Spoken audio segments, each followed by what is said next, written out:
Ter uma doença grave nunca é o objetivo de ninguém.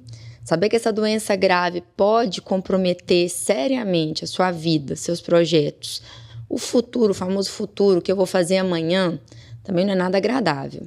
Mas e quando a gente tem esse caminho pré-determinado, justamente porque essa doença é muito grave, essa doença tem expectativas de cura limitadas? Como é que a gente pode viver com essa expectativa? Como é que a gente pode conviver com essa realidade? Precisa ser sofrido? Precisa ser tenso? Precisa deixar de viver antes da hora? O papo hoje é imperdível, é de comoção e é de inspiração para todo mundo. É falar sobre como é viver sob cuidado paliativo. Vem com a gente que a história está incrível.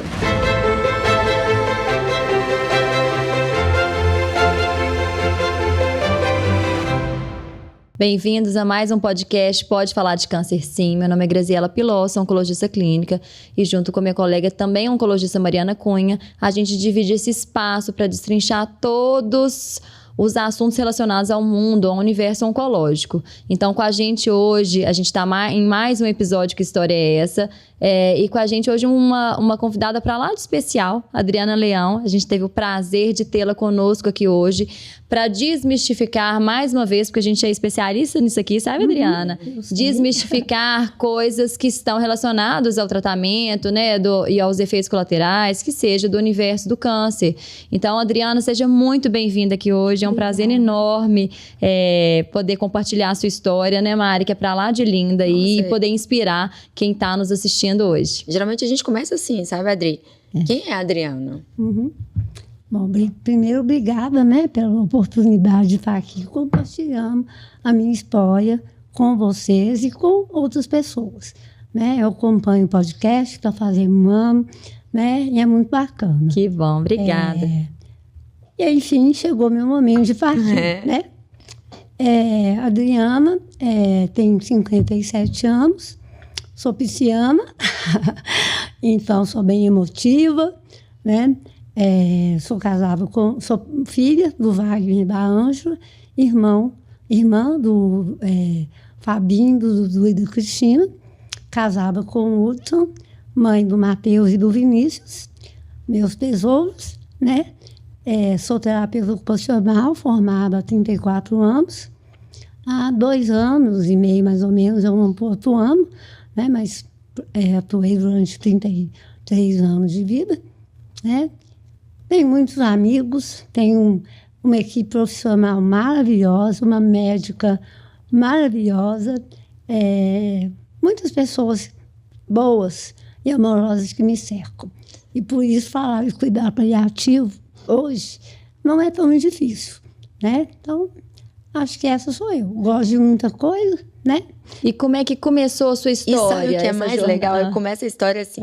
Você percebe que o paciente, quando ele está bem resolvido com a vida dele, ele não tudo fala menos da doença. Exatamente. ele começa a contar igual todo mundo começa, né? Porque se perguntar quem é Mariana, quem é Graziela, a gente não começa se a gente tiver alguma doença. Perfeito, maravilhoso. Eu já gostei da introdução da Adriana. Eu queria que reproduzir esse meu... Olhando, assistindo aqui, desculpa, porque eu realmente fiquei feliz de ver você se identificando como sendo parte de um todo e não o diagnóstico. E a gente pode até contextualizar para quem tá lá agora o que a Adriana teve de diagnóstico oncológico, Sim, né? A gente quer saber como curiosa, né? Deixa eu ver como ela chegou aqui, né, Adriana? Isso é legal a gente comentar. Eu tô no meu segundo câncer, né? Um só não bastava? Não bastava. Eu tive um de língua há 5 anos atrás, né? Então, dia 2 de outubro, eu falo que eu renasci, né? Porque eu fiz 5 anos, renasci para esse câncer, né? Então, assim, a minha dificuldade de falar, eu tenho boca seca, eu vou beber água aqui toda hora. Tá tudo certo. Às vezes eu posso dar uma tosse, mas isso tudo faz parte da minha vida já há 5 anos, né? Então, eu tive esse câncer, dele eu fui curada. E em março de 2022, eu tive o diagnóstico de um câncer de pulmão metastático, né, já numa fase avançada. Apesar de todo o acompanhamento que eu, né, tinha, eu tinha ido há 4 meses no controle oncológico no outro câncer, no controle de cirurgia cabeça-pescoço também recente. E ainda estava assim, tudo certo. Estava tudo certo. né? Então, eu tive esse câncer de pulmão, com metástases em ossos e suprarrenal. Né? Diagnóstico duro, né, Adriana? Assim. Quando eu recebi o diagnóstico, né, eu já sabia que era um câncer avançado, com uma possibilidade, né, restrita de cura, né, mas apegamos-nos a esses 30%, né, que foi colocado pela minha médica, para a gente tentar, né, seguir o tratamento, ou pelo menos tentar estabilizar a doença, né, por um tempo. E há 3 semanas, mais ou menos, eu recebi esse prognóstico de que houve um avanço da minha doença. Então, os tratamentos que eu já havia feito, né, com 3 tipos de medicações ao longo desse 1 ano e meio, mais ou menos, não estavam se mostrando eficazes, né?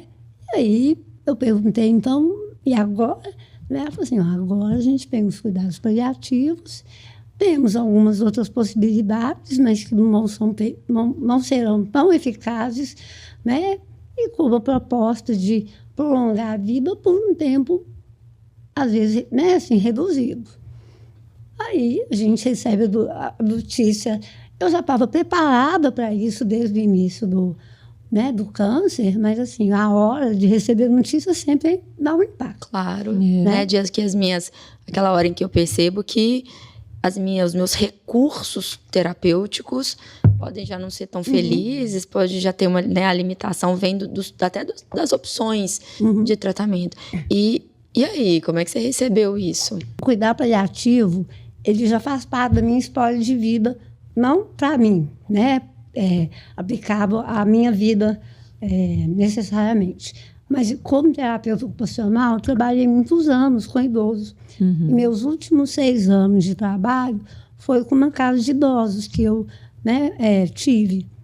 E, assim, desde o início, eram idosos muito fragilizados, com doenças progressivas, né, demências, principalmente demências, né? São doenças progressivas, com incuráveis, tempo, duráveis, mas que, né, muitos já numa fase mais terminal.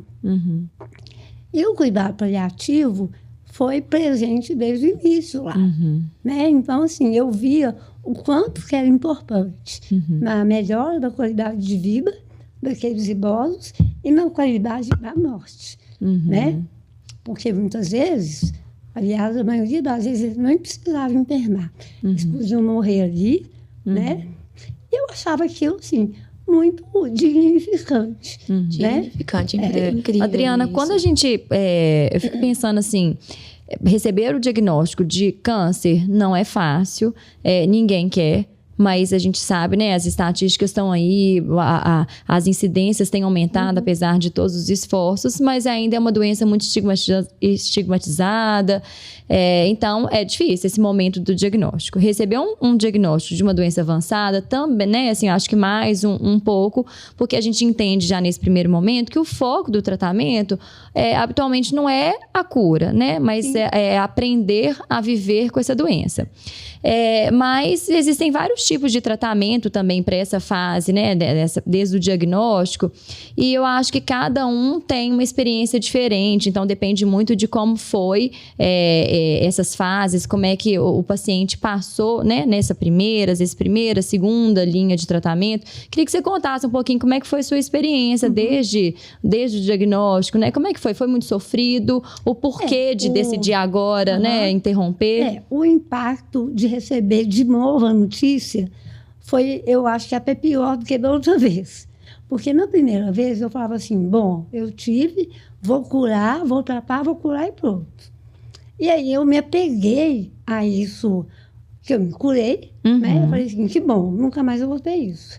Então, quando eu recebi o segundo diagnóstico, eu cheguei desesperada no consultório, eu falei, não vou tratar de novo. É um tratamento muito sofrido, porque o tratamento de câncer, cabeça e pescoço, a radioterapia... Tem muito efeito colateral, né? É muito...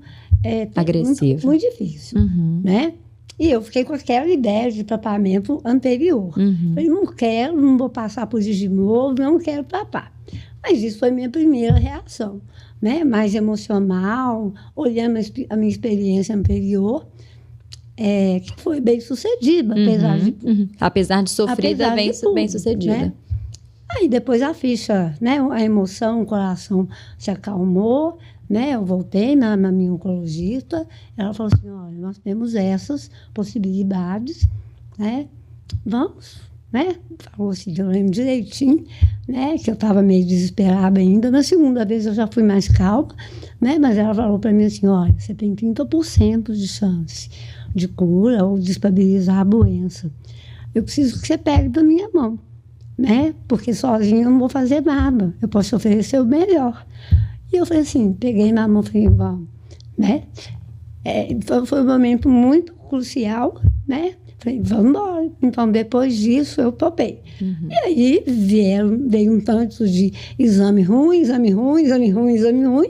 né? Mas, assim, eu falei assim, não tá dando certo essa estratégia pessoal de ficar apostando no esperma, né? Assim, nessas coisas. Eu tinha equipe médica ótima, a equipe, né, do lugar onde eu faço tratamento maravilhosa, onde eu já tinha feito anteriormente, uma família maravilhosa, né, filhos, o marido, uma boa rede de pais, apoio, né? Uma rede de apoio, amigos, eu tinha tudo de fora, assim, ó, vem que a gente tá junto, mas eu precisava de algo interno. Né? E aí, um dia, eu brigando lá com Deus, eu falei assim, mas por quê? Para que de novo? O que eu tenho que aprender que eu ainda não aprendi da outra vez? Porque minha vida é sempre assim, qualquer coisa difícil que acontece, eu pergunto, para quê? Né? Então, eu falei, mas como é que eu vou fazer agora? Né? E aí, depois, uma voz veio eu falei assim, não, era em cima que eu tenho que depositar isso e falar, ó, entrego. Depois que eu entreguei, literalmente, eu falei, entrega para Deus. Eu entreguei minha vida, né, novamente, falei, ó, com você, eu vou viver um dia de cada vez. A partir desse dia, eu vivi em paz. Olha. Nunca mais eu tive uma gota de ansiedade, nem exame ruim. Eu fiz aquele teste genético, foi um balde de água fria em cima de mim, porque a única coisa que servia para mim era químio. Eu falei, que bom, temos químio, então vamos embora. Cada vez que eu chegava na químio e não tinha químio, porque minha imunidade estava muito baixa, eu chorava, eu falava, ai, mas eu queria, não pode, né? Você volta semana que vem, aí eu ia. Então, sempre fui com muito pique. Até o meio do tratamento, meu irmão, até uns 6 meses atrás, no começo desse ano, né? Aí o meu corpo começou a sentir. Os efeitos colaterais foram ficando cada vez mais piores. Tem um impacto maior sobre o meu corpo, sobre a minha vida, né? Eu já tinha ido para o segundo protocolo, né? Todos os protocolos chegavam numa hora. Primeiro eu tive uma reação infusional, que não podia continuar, né? Durante a infusão eu passava mal, então, né? Já não podia mais. Passei para o segundo protocolo, minha imunidade ia lá embaixo, custava subir, mesmo com granuloquímio, né? E assim, eu ficava muito cansada. Até pelo tratamento anterior, minha boca é muito mais sensível, né? Então eu enchia de mucosite, enchia de cândida, até 2 semanas atrás, assim. Era sua amiga, amiga nunca foi. Mas era uma hóspede de quem eu ingrata, tinha mas era. Né, que viver. Você sabe o que eu acho engraçado? Eu e a Mari tivemos aqui uma conversa nesses episódios anteriores com... não é nem criança, agora já é uma pré-adolescente. E a gente viu uma coisa muito interessante, que é a diferença de um tratamento, de qualquer diagnóstico mais impactante, numa criança e no idoso. Por quê? Porque a gente pensa assim, nossa, tratar a criança é muito difícil. Na verdade, para a criança não é. Por quê? Porque ela não tem essas projeções que a gente, como adulto, tem. Eu acho que muito do que a gente sofre ao longo de qualquer processo difícil, né, de doença, ou que não seja doença, qualquer processo difícil ao longo da vida, são essas projeções que a gente, esses sonhos amputados, né? É que a gente fica o tempo inteiro programando, vou fazer isso, vou fazer aquilo, vou viver até tantos anos, vou ver minha filha crescer, vou ver meu neto nascer, e vai. E a criança não tem isso. A criança só preocupa com a agulha que vai entrar, se eu vou com agora. Né? E eu acho que você trouxe uma fala muito interessante, que eu acho acho que o sofrimento diminui quando a gente para de preocupar com o futuro. Né? Isso é muito interessante, eu parei viver o presente. De ter expectativa sobre as coisas. Né? Então, eu tive uma festa esse fim de semana, que eu lembro, em março, eu estava internada. E a minha cunhada estava comigo no hospital e eu chorava, falava assim, eu queria tanto ir na festa da Bela, será que eu vou estar aí? Será que eu vou estar bem? Aí, no meu processo terapêutico, que eu acho, né, que é um dos fatores importantes, que eu já faço há 30 anos de terapia, né, eu fui trabalhando assim, não faço expectativa, não crio expectativa de amanhã. Você não sabe o que vai ser para amanhã. Então, eu fui desenvolvendo esse mecanismo de pensar no hoje. Então, hoje eu estou bem, eu vou viver esse hoje na intensidade que eu puder. Mas também, gente, não é aquela coisa assim, vou viver inteiro. Não, eu nunca fui uma pessoa... não vou me acabar, né? Não pegar o dinheiro que eu tenho e vou... Não, eu nunca fui uma pessoa de extremos. Não é agora com você. É óbvio, nós não querendo, né? Então, igual a Mari falou, que venda tudo e fala, vou gastar meu dinheiro inteiro. Não é isso. Mas é parar de projetar. Hoje eu estava conversando com uma pessoa, e a pessoa falou assim, por que agora você não viaja? Gente, mas viajar, nem sei se eu estou em condições, não sei se eu quero. Eu quero poder ir ali no supermercado fazer uma compra. Coisa simples. Eu quero sair para tomar um café. Eu quero estar bem para poder estar falando aqui hoje. Né? Então, assim, são coisas tão mais próximas. Sim, sabe? palpáveis, né? Nada de projetos muito grandes. Sim. Eu nunca fui uma pessoa assim também. Né? Então, essa dimensão do tempo também, hoje eu aproveito muito mais um momento bom e um momento ruim. Não é aquela coisa de passar lá. Eu falo assim, tem que passar? Vamos passar. Eu falo assim, amanhã eu vou estar melhor. Aí se amanhã eu não estou melhor, eu falo, amanhã eu vou estar melhor. Vai passar? Vai passar. Mas pode vir outros. E eu acho importantíssimo, numa colocação que você começou aqui, do pegar na mão do seu profissional, né, da sua equipe, pegar na sua mão e falar, vamos. No momento de ansiedade e trazer a expectativa real. E eu vou dizer vou tentar contextualizar. Trazer a realidade em números, em fatos, em situações que são potencialmente possíveis de acontecer ali, mas não tirar a sua esperança. Porque existe um conflito das pessoas de que, para dizer a verdade, eu preciso obrigatoriamente tirar a esperança do paciente, da família. E isso não é real, porque a vida é feita dessa esperança. Se a gente não acordar todo dia pensando que vai ser legal, que vai ter um dia melhor, que vai ter um dia melhor, vale a pena acordar. Vale a pena acordar.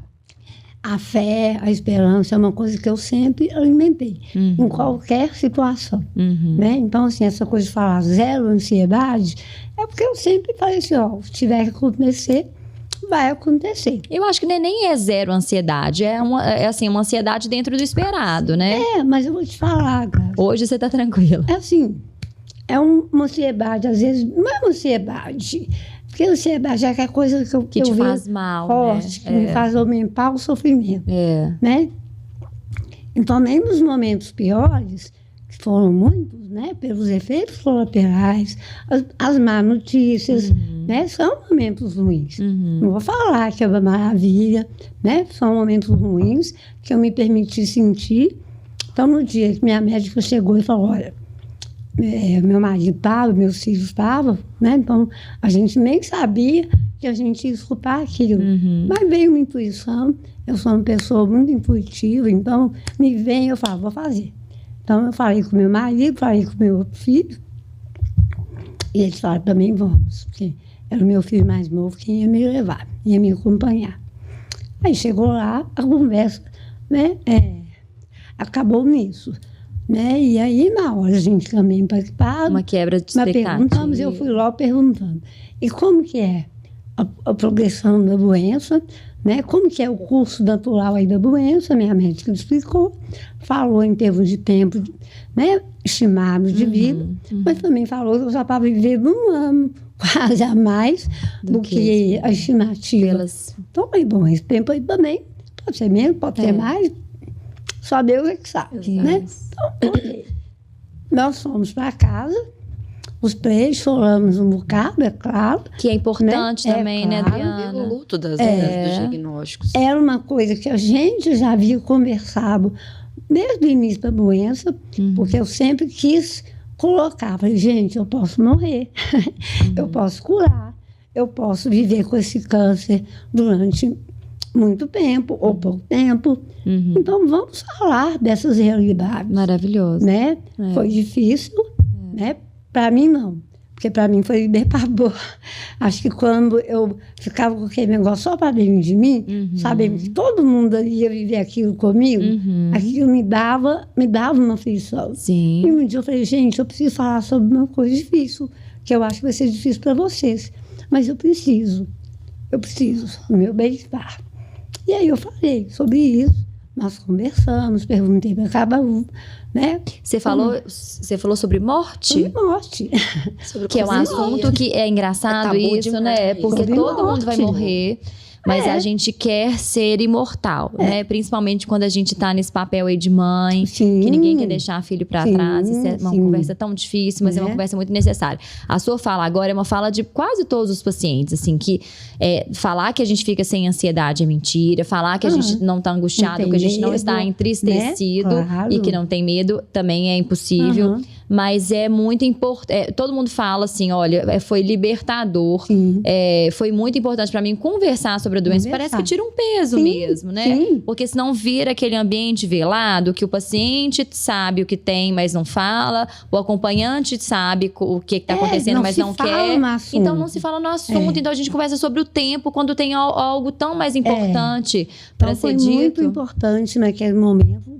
Logo no início, né? Porque é um medo. E quando a gente põe para fora, o medo passa. Né? Ou o medo é compartilhado. Que é quase uma terapia, né? Então, hoje eu falo, não estou com medo, mas pode ser que logo chega na hora, esse medo venha.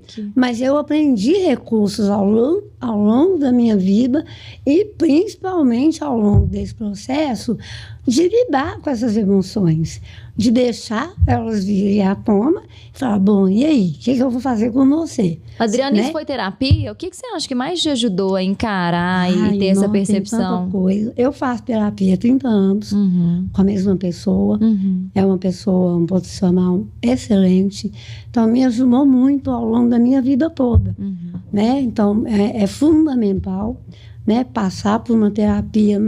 Não só hoje, gente. Eu vejo que, como eu vejo isso tudo hoje, é um processo ao longo da vida. Eu ia dizer isso. Né? Então, por isso, quanto antes a gente falar de morte, quanto antes a gente se haver com a gente, com as situações difíceis, como um aprendizado e não como um mero sofrimento. Né? Então, todos os momentos difíceis da minha vida, inclusive esses, foram motivos de aprendizado. Eu acho que a situação toda ela é resumida, né, Grazi? Assim, ela nunca perdeu a consciência da gravidade. Não. A lucidez sobre a gravidade ela é muito importante. E ela não tira a fé de que dias melhores poderiam acontecer. E quando vem para você a fala, o diagnóstico de que a sua doença não tem mais linhas de tratamento, não tem mais opções de tratamento que vão te levar a uma expectativa de vida maior, ao invés disso te tirar do prumo, você viveu a emoção daquilo ali, mas você já vinha sendo trabalhada, né, em todo o processo, e você entende, ok, para a medicina convencional, a minha realidade talvez esteja limitada, a partir de agora eu foco em outras coisas que eu talvez não poderia estando tratando, inclusive. Porque o tratamento, infelizmente, em algumas situações, ele debilita tanto o paciente, e a gente pondera isso pra caramba, e é difícil às vezes pro familiar, pro próprio paciente entender aquele momento que o médico fala, nós não vamos mais fazer tratamento. Tem gente que assume que isso é jogar a toalha. Tem gente que coloca a culpa no profissional médico por dizer, ele não quer mais me tratar. E Doutora, que vai procurar outro que trate, né? Até achar alguém que trate. O que na maioria das vezes acaba trazendo coisas ruins para o paciente. Então, essa conversa ela é muito importante. Porque, 2 pontos aqui. Primeiro que cuidado paliativo na sua vida veio desde o diagnóstico. E isso é importante. Ele não veio só agora. Não. Eu lembro que quando eu tive o diagnóstico desse câncer, a gente estava em vias de trocar de plano de saúde. Eu era de um plano e esse plano estava dando muitos entraves, autorização, estava bom, não. E o meu marido tinha direito a um plano da empresa onde ele trabalha. E ele, vamos mudar. E eu falava assim, mas eu tô com um câncer novo. Não vai ter carência, vai para você. Eu falei, tem cuidado paliativo? Primeira pergunta que eu fiz para ele, depois da carência, né? Aí eu tenho. Falei, então vamos embora. Então, eu assumi que eu queria o cuidado paliativo desde aquele momento. Porque eu sabia que aquilo ia melhorar minha qualidade de vida. Né? Isso, a gente fala de cuidado paliativo. Momento em que ainda havia uma possibilidade de cura, de estabilidade. A gente fala muito que dirá isso. Agora. Porque parece que o cuidado paliativo entra quando existe a fala médica de não há mais linha de tratamento. Não é isso, né, Adriana? A gente bate muito na tecla. A gente traz o cuidado paliativo cada vez mais para uma fase precoce, porque o que a gente quer no cuidado paliativo é trazer vida. Dar ganho de qualidade de vida. Não adianta colocar quando o paciente está muito acamado, né? Assim, adianta, porque sempre traz um ganho. Sempre é tempo, mas quanto antes, melhor. E é a prova daqui, né? Que eu comecei com o laser precocemente, né? Eu já conheci o laser no outro episódio de câncer que eu tive. Então, eu falei, no laser, eu vou poder? Comecei o laser rápido, que é fundamental. No meu caso, então, né? Para minimizar, né?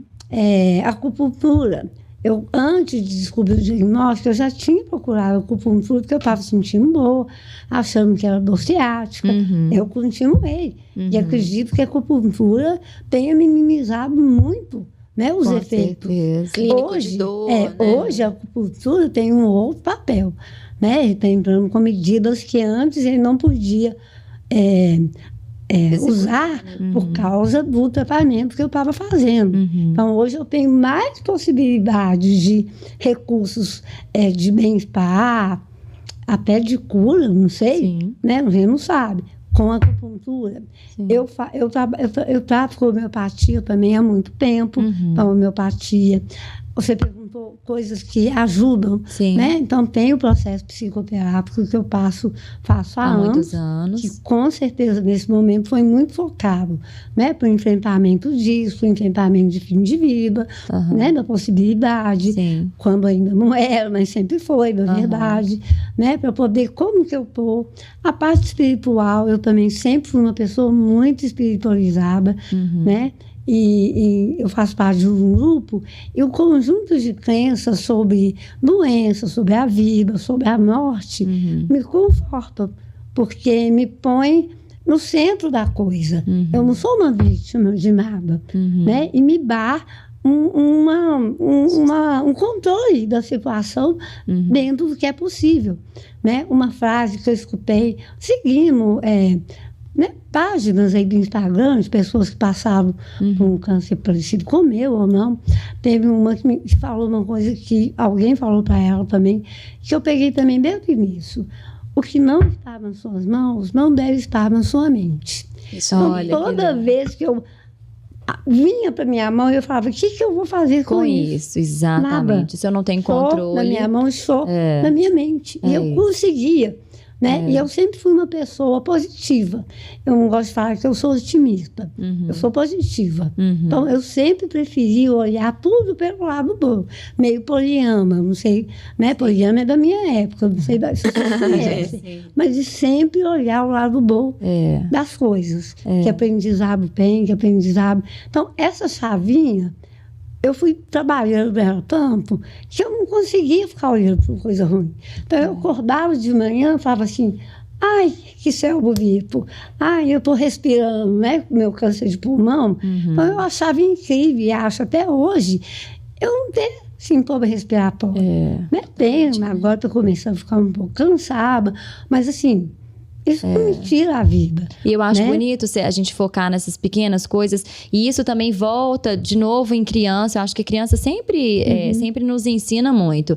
Nessa questão de não sofrer pelo que vem, né? Pela frente. Porque ele não tá nem... Ele não tem esse entendimento, então ele não sofre. E de aproveitar. Você já viu quando a gente tá atrasado, Mari? Que a gente fala, vamos. E para ver uma florzinha. Você fala, meu Senhor. Então, e tá lá apreciando realmente. E são pequenas coisas. Do tomar o banho sozinho. Conseguir comer. Porque às vezes a gente coloca a expectativa nas grandes coisas. Eu vou para Paris. Tudo bem, mas se não der para ir para Paris...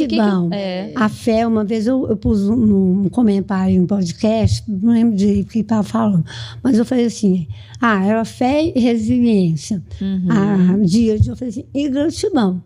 Porque quando você é grato por todas as experiências que você passa na vida, né? Outro dia eu comentei com uma amiga minha, que nos dias que eu tava, né, que eu ficava ruim mesmo, eu falava assim, ai meu Deus, não estou aguentando mais. Por favor, eu sei que você está me ajudando, mas me carrega, porque estou aguentando mais, me cuida. Né? Aí depois eu ficava com uma culpa, porque eu falava, gente, o que eu estou reclamando da vida? Minha vida é boa demais, apesar de tudo. Porque eu tenho tudo, tudo, gente, não me faltou nada, nunca, e muito menos agora, sabe? Acho importante que a questão das prioridades, a vida corrida, a gente tem N exemplos aqui de quem já passou pelo câncer, e as prioridades são sempre situações que a gente, no dia a dia, a gente tenta elencar, né? Hoje eu vou sair de casa, eu vou tentar resolver X, Y, Z. Se W não deu, licença W. A maioria das pessoas é assim. Agora, quer ver de fato essa lista de prioridades, é colocar uma doença grave no meio do caminho. É o riscar de um fósforo. Eu li isso outro dia e fez muito sentido. Você pode passar uma vida tentando achar sentido. E a hora que vem uma doença grave, querendo ou não, aquilo bate na sua porta. E num riscar de um fósforo ali, enquanto ele queima, você já colocou todas as prioridades certinho na sua vida. Você já sabe quem precisa, quem entra, quem sai, com muito mais facilidade. E quando se tem um caminho cercado de cuidados, como o cuidado paliativo traz para o paciente, são momentos que eu acho que de qualidade de vida que parece um pouco difícil o paciente aceitar, porque é muito mais comum as pessoas aceitarem o jogo de que o tratamento é duro mesmo, que tem que ser duro. Inclusive perguntas que são feitas, essa química é mais forte que a outra, então agora você vai me dar uma muito... Porque a ideia é que tem que ser forte, tem que doer para valer. E aí a gente tenta juntar uma ideia totalmente diferente disso, que é o do cuidado paliativo, que é o cuidado centrado na qualidade de vida, no doente e não na doença, para que esse equilíbrio de forças exista. Para que a gente não seja nem 100% alopata, só preocupado em prescrever, medicar e custe o que custar, e o paciente viver. Porque senão não faz sentido. Veja, te dar tempo de vida, ou esperar que que a gente, dentro da medicina, nós médicos, possamos permitir que o paciente viva mais. Mas se ele de fato não estiver vivendo, tá preso numa cama, não sai de casa, não conversa com ninguém, não tem não come, não faz nada. Inclusive, puxando o gancho na fala da Mari, você nos contou mais cedo que teve ainda uma outra possibilidade, né, do encaminhamento para uma pesquisa clínica e que você acabou declinando, disse na época, Na época, por quê? Porque eu pesei, eu ia ter que mudar para São Paulo, onde eu não conheço ninguém. É uma cidade onde meu marido já trabalhou uma vez e eu não quis ir com os meus filhos, né? Porque eu queria manter minha vida aqui, né? Achava que a coisa ia ser passageira lá, como de fato foi. E aí eu fui. No dia que minha médica me ligou, eu só chorava. Eu falava, meu Deus do céu, por que eu vou chorando? É uma possibilidade. Então, assim, eu sou muito coerente com o meu coração, com a minha intuição, né? Então, assim, a minha cabeça, ela mostra como seguir, mas quem manda é meu coração, né? Então, eu fiquei com aquele mal-estar. Falei, gente, por que eu tô com esse mal-estar? É uma possibilidade que eu tenho. E aí eu fui analisando, conversando. Fui até São Paulo, conversei com o médico, ele me explicou. Eu colocou assim, muito também abertamente, falou, não é só a última carpaba, então você está confortável. Né? Eu falei, beleza, isso foi decisivo também, para eu falei, não, vamos carpar minha última carpaba, né? Voltei, falei, não vou, porque eu quero ter uma vida. E eu não ia ter uma vida lá. Olha que interessante. Né? Eu ia viver em função da doença. E a minha vida nunca foi viver em função da doença. Eu sempre quis viver.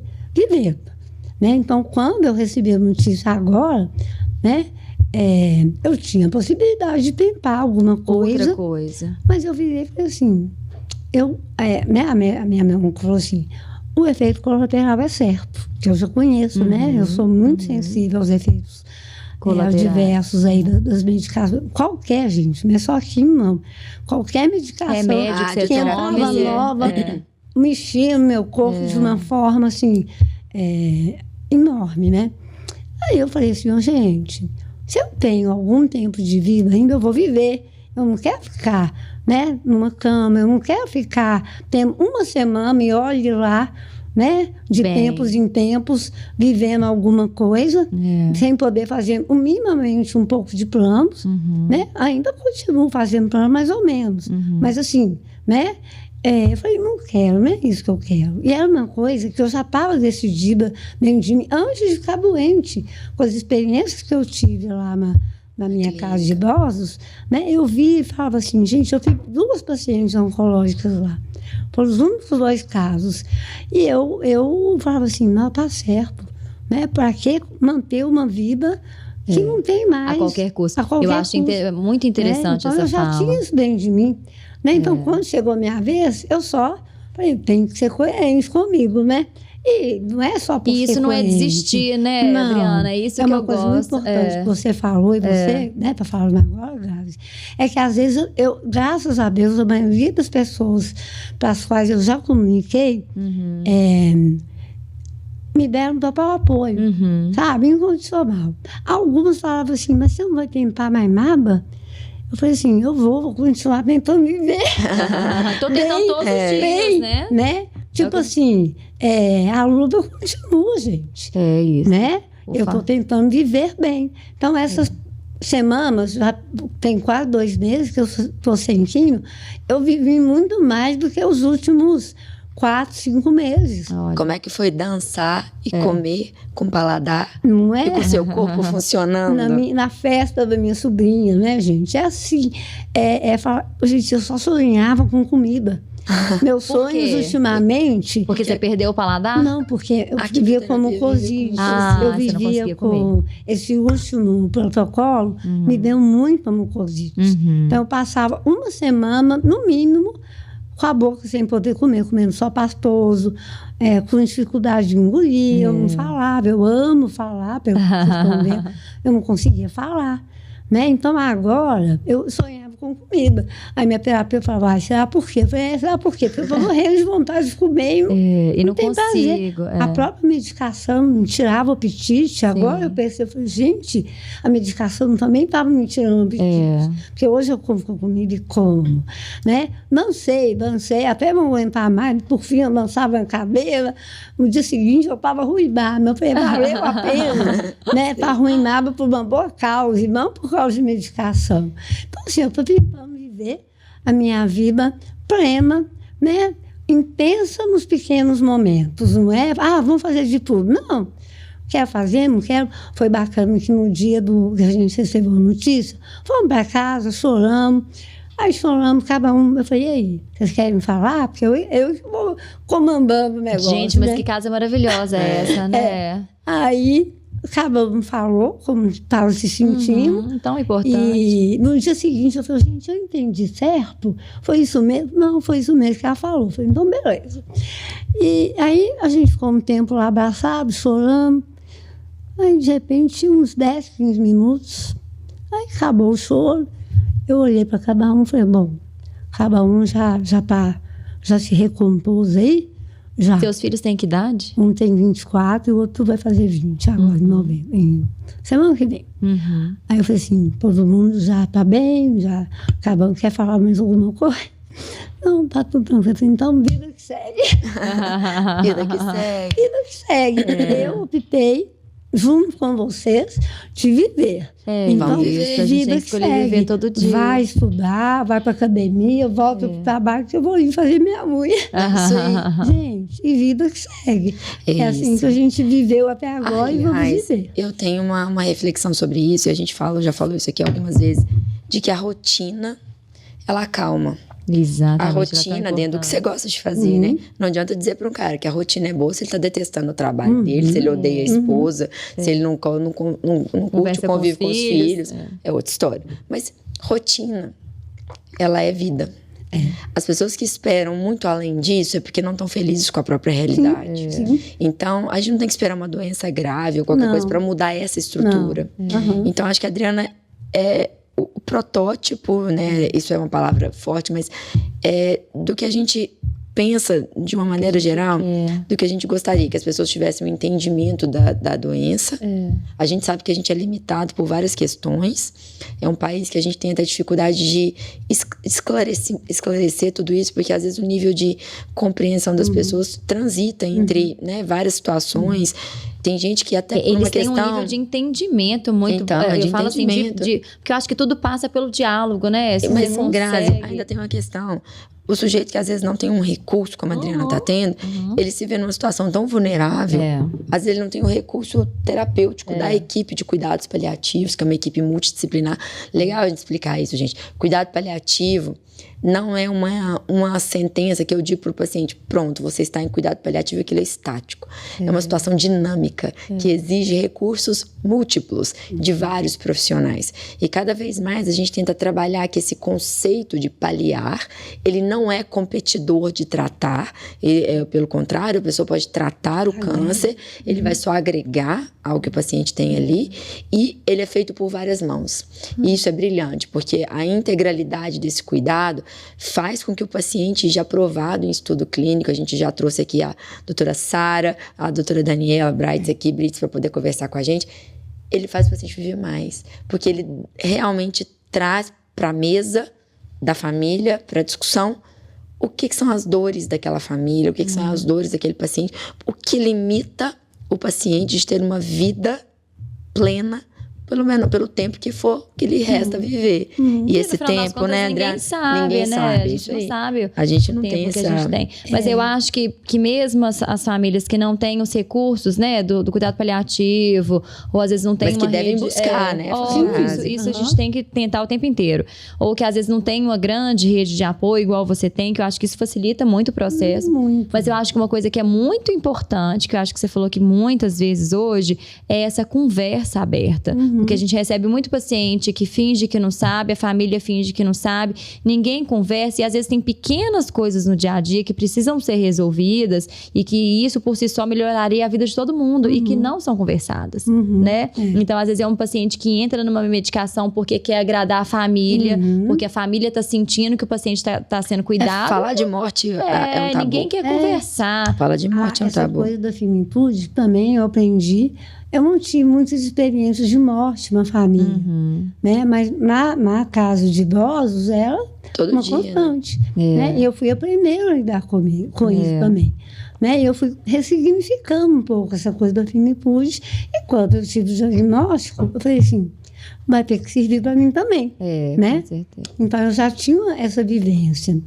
E assim, a possibilidade da gente poder até, não sei quando vai acontecer, como que vai acontecer, né? Mas até da gente programar o que a gente quer pra gente no fim de vida, é uma coisa que também dá assim, é uma coisa que a gente pode fazer, né? A gente não fica entregue à mercê, né? Do processo. Não. Eu posso escolher. Você é dona da sua vida. Se eu quero ter algum procedimento invasivo ou não. E hoje as pessoas, os médicos, os hospitais, não falam disso. Então, assim, eu vejo idosos, eu vi idosos, às vezes, passarem, porque a família, né, ia, às vezes, para o hospital, e o médico não perguntava. Porque ele também perguntava isso para a família, tipo assim, é o que você falou. Essa conversa precisa ser feita não vai querendo investir. Né? Então, assim, eu acho que é uma conversa muito importante. Né? Eu poder pensar, assim, gente... eu quero ser entubada, eu quero fazer hemodiálise e ficar no CTI. E para além disso, sabe, Mariana, poder pensar assim, que roupa que eu queria, né? Tá ali. O que me representaria? Porque geralmente alguém escolhe. É um trem meio esquisito, mas perde assim, autonomia, né? Sabe? Eu falo assim, gente, eu quero estar como eu era, né? Não como o outro achava que eu era, né? Outro dia eu brinquei com meu filho, falei assim, nem estava sabendo disso ainda, não estava nesse momento ainda, mas a gente estava vendo alguma coisa sobre velório, eu falei assim, tem umas músicas bacanas, meu velho. Mãe, para. Eu falei, uai, gente, eu quero. Gente, essa casa dela deve ser o ó, né? Porque as pessoas são enfrentadas o tempo inteiro. Isso é muito legal. Você sabe que é interessante isso. Os dois filhos da Adriana são muito conscientes, né, de toda a trajetória dela aqui. mas não deixaram de ser filhos. Né? Eles não deixaram de ocupar esse lugar de respeito à sua posição e de filhos de sofrerem também, porque também é um equívoco achar que tudo isso, as pessoas têm momentos de amadurecimento diferentes, né, Adriana? Cada um, é muito sofrido, né? Eu falei com eles nesse dia, cada um, né? Nós vamos viver nossa vida, vivendo os bons momentos e os maus sendo respeitados. Cada um vai ter seu momento mal, individualmente ou coletivamente, né? Mas nós vamos. O importante é que tá todo mundo aqui junto. Eu acho que talvez o mais interessante, talvez as pessoas que melhor aceitam essa realidade, não é aceitar, né? Convivem melhor e fazem escolhas mais sadias nesse momento de fragilidade, de vulnerabilidade de uma doença grave. Eu tenho a percepção que são as pessoas que se entregam a esse valor de vou aproveitar um dia de cada vez. E que têm relacionamentos sadios a ponto de dizer eu te amo com facilidade hoje, eu não vou deixar para dizer amanhã, eu não vou trazer um sentimento ruim arrastado por uma semana, eu vou resolver isso agora. Vamos resolver Isso tudo. deveria servir para a vida, né? De uma maneira geral. Quando eu tive o diagnóstico lá no começo, a primeira pergunta que eu fiz foi assim, se eu morresse amanhã, o que eu estou deixando pendente que eu posso resolver? E me veio, eu falei, vou atrás. E eu fui atrás, né? Porque eu não queria deixar pendente, independente do tempo que eu tivesse, se eu fosse ficar curada. Então, assim, a finitude, a doença grave, ela traz isso para mais perto. Mas não é uma coisa que a gente devia fazer só nessa quando situação. está doente, com certeza. Ninguém Né? sabe. Inclusive, tem pacientes que passam por esse processo, estão com doenças avançadas e pessoas perto, não raramente, morrem antes, né? Então, você fala assim, aquele paciente é aquele paciente que a gente acha que vai morrer logo. E alguém que a gente nem tá no radar, morre. Então, assim, para morrer, a gente sempre brinca, basta estar vivo. Então, essa consciência do que a gente precisa aproveitar, né, se tem algo para resolver, que resolva, que não deixe, não deixa né, assim, não vai postergando o que pode. Simples, né? E eu acho que o mais bonito da sua fala é focar no que é possível, no que é do dia a dia, né, do que é essa convivência, porque a gente fica muito nessa de eu vou ser feliz se eu conseguir fazer uma viagem internacional, se eu conseguir fazer algo mirabolante, essa vida de Instagram. E não é, gente. Às vezes a felicidade está em coisas pequenas do dia a dia, da rotina, como a Mariana bem disse, né? Então é muito bonito ver alguém que realmente... Comer com gosto, né? Ver a essência de tudo, né, Adriana? E uma coisa que eu também vejo, né? Eu assisti tantos podcasts com tantos depoimentos. Cada caminho é único, gente. Cada pessoa é única. O que serve para mim não necessariamente vai servir para o outro. A forma como eu lido é a minha forma, dessa Adriana, né? Que eu construí ao longo da minha vida. Maravilhosa. Não estive sozinha, tive tudo de bom. Né? Esqueci de falar dos meus pais, a resiliência. Eles são o meu maior exemplo. Né? Não, pelo amor de Deus. A vida inteira. Olha a hora pra gente orar aqui. Meus pais têm 88 anos, né? Meu pai vai fazer 88, minha mãe já tem. Mas são exemplos de resiliência, sabe? Então, assim, eu olho, tenho irmãos super amorosos, meus filhos, a família do meu marido, meus amigos. Eu descobri que eu tenho muito mais amigos do que eu imaginava, né? Recebendo tanto amor, tanto carinho. Em vida. Em vida, né? E Legal eu tô demais. tendo a oportunidade de chegar para cada um deles e falar, meu tratamento chegou ao fim. Mas eu ainda estou vivendo. Eu estou aqui. Eu estou aqui. Por isso eu quero te falar isso, né? Porque eu quero falar com você. Eu não quero que você saiba de outra pessoa. Então, os amigos especiais, eu estou fazendo isso. E falando, marcando um café para conversar sobre isso. Claro. Né? Sobre a minha vida. Né? Mas e as pessoas estão entendendo. Né? E participamos. Aí tem gente, tem uma amiga que fala assim, que bom, Dê. Eu não queria mais te ver ficar sofrendo daquele jeito. Estou te vendo muito mais feliz agora. Falei, eu estive feliz nos momentos em que era possível estar feliz, quando não tinha um sofrimento físico. Fez o que tinha que ser feito. Fiz o que tinha que fazer. Né? Sempre fui muito obediente, muito consciente. Né? Obediente no sentido assim, estou fazendo melhor para mim. Quando eu achava que não devia, não é por aí. Né? E a gente fica Então, muito assim, feliz que você está conseguindo viver, né? Assim, apesar da doença, tem sua rotina, tem sua vida. Eu tem acho que o papo inteiro foi super assim, seus vamos lá, sonhos. se alguém voltar aqui no podcast já vai, o que ela tem mesmo? Porque ela tem tanta coisa legal pra falar que a gente não vai A focar coisa no que doença, você né? falou de início, né? Que eu tinha uma fala bacana, já deve estar acabando, não sei, mas eu não quero sair sem falar sobre ela. Numa dessas páginas que eu sigo, né? Da Paliativas, que é até ligada à Anami, né? Que é um exemplo aí do cuidado paliativo, né? Tem muitos outros, mas essa que eu... Foi a sua referência. Tem o Tom Almeida, que é do Infinito, que também estava junto com a Anami, outro dia, recentemente, né? Antes até de eu saber que oficialmente eu estava agora, né? Assim, a minha opção no momento é o cuidado paliativo. Exclusivo, né? Exclusivo, né? Ele falou uma coisa muito bacana, né? O que é o cuidado paliativo? Você está num voo, você entrou para um voo. E no meio desse voo, o piloto te fala, olha, não sabemos se iremos pousar. Né? O destino é incerto, não sei se esse avião a gente vai conseguir pousar, vai ter muita turbulência, vai ser um momento difícil, mas tem uma boa notícia. A má notícia é essa. A boa notícia é que todos que quiserem vão ser promovidos para a primeira classe. Quem está na executiva pode ir para a primeira classe. Porque se tiver que passar por esse momento turbulento, incerto, né? O fim pode ser o fim da vida, vocês vão passar tomando champanhe, com um lugar não passar apertado, confortável, com uma cadeirinha só para você, tendo toda a assistência, né, dos comissários de bordo, ouvindo uma música que você quiser, né? Você vai ter todo o conforto, toda a assistência possível. Então, quem quiser, está aqui. Cuidar paliativo é isso. Né? Eu achei isso de uma definição tão acessível. Muito. Né? E tão brilhante, porque é isso.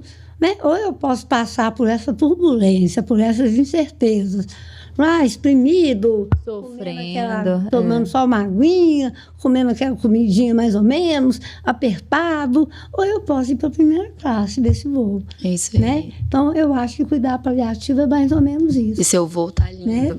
Seu voo tem sido muito especial, porque eu acho que a gente vive cercado de pessoas que estão sempre construindo coisas e essa construção de pequenos detalhes, de dia a dia, de rotina, de viver o hoje.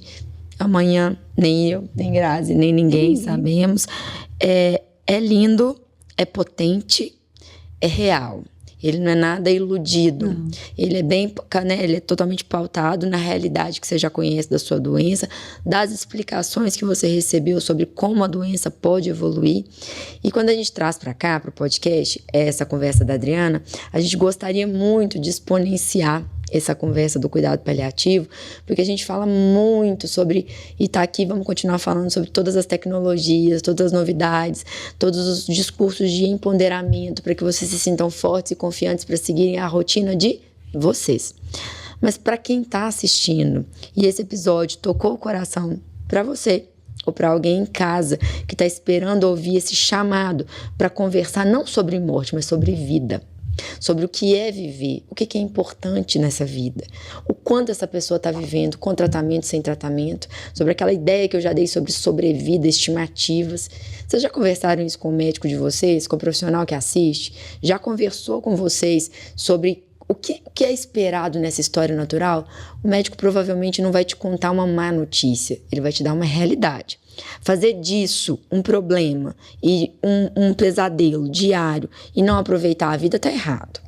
Existe forma de comunicar tudo isso, tá? Para os profissionais que acompanham a gente, também não é qualquer jeito que a gente sai jogando a informação e a bomba para esse avião que tá caindo, não. Piloto e comissário tem muita importância nesse voo aí, com certeza. Então, a equipe tem muita importância na forma que comunica e o paciente, a família, tem papel fundamental em fazer esse voo ficar melhor. Então, é um convite para reflexão e se acha que faz sentido, compartilha. A ideia está dada, o plano de voo está traçado, o da Adriana foi traçado por uma equipe, o de cada um aí vai ser traçado de outra forma. O podcast está aqui para trazer histórias de inspiração e eu tenho certeza de vida, que né, Grazi? Absolutamente muita gente, Adriana. Para quem tá escutando aí, deixa uma outra dica, mais um recado aí para quem tá te ouvindo. Inspirador. Gente, viva a vida inteira da melhor forma que puder, porque isso é que constrói a gente, né? Isso é que faz no momento difícil, né? Você conseguir lidar melhor com aquilo, né? Você não chega pronto aí. Então, assim, viva a vida, independente do que acontecer, independente de doença, viva o melhor que você puder, não assim a farra, interiormente, sabe? Eu acho que isso é o mais importante, valorizando o que realmente importa da vida, né? Porque não é Instagram, não é as baladas, né? As festas são momentos bons, né? Mas assim, tudo tem que ter um significado, né? Mais profundo, viver profundamente, né? Isso é mais importante. Então, acho que por isso, né, eu fui cercada ao longo da vida de pessoas que têm a ver comigo. Em alguns momentos eu escolhi, ou as pessoas foram me deixando, realmente não tem nada a ver comigo, não, né? Deixa aí. Então, assim, viva sempre, né? Achando que amanhã é o último dia, que hoje é o último dia. Isso faz todo sentido. E a Adriana tá aqui para mostrar que ninguém é só um diagnóstico, a gente é muito mais do que uma doença, a gente tem que focar na vida, porque enquanto há vida, há esperança, né, Adriana? A gente não perde a esperança nunca, a gente não perde a fé, a gente não perde o foco, porque nessa caminhada existem dias bons, dias ruins, como tudo na vida, então a gente tem que aprender a viver com, né, assim, conseguindo balancear, né, fazendo esse equilíbrio aí, mas a história foi maravilhosa, eu fiquei emocionada mesmo, assim, porque é tão interessante quando a gente vê essas pessoas com uma lucidez e um né? É uma capacidade, é um discernimento, assim, que entende a situação grave da vida, mas consegue ver beleza nisso tudo, né? É o que todo mundo deveria, eu acho que é o que a gente trabalha na terapia, nos relacionamentos, para conseguir chegar aí onde que você tá. Você tá de parabéns, viu? Tá de parabéns pela história linda. Ainda, né? Meu caminho não terminou, então ainda tem aprendizado. É isso mesmo. Né? Obrigada pela oportunidade. A gente é que agradece, Adriana. E sabe de uma coisa? A gente começou esse podcast lá atrás, falando que a gente pode falar de câncer com leveza, com consistência, e a gente pode falar de morte e de vida também, tá? O convite aberto para todo mundo pensar a respeito. Em vários episódios para trás, que foram muito legais, a doutora Sara Ananda explicou o que são os cuidados paliativos, a doutora Daniela Brits trouxe a reflexão até de como que é esse paciente, quando ele tem que ir para o ambiente mais hostil, que é a terapia intensiva, como que funciona. Vamos lá, dá uma olhada lá, compartilha, coloca aqui pra gente seus comentários, seus insights, dando os parabéns aqui pra Adriana, agradecendo de novo pela presença. Que aqui pode falar de tudo, gente, pode e deve falar de câncer, sim.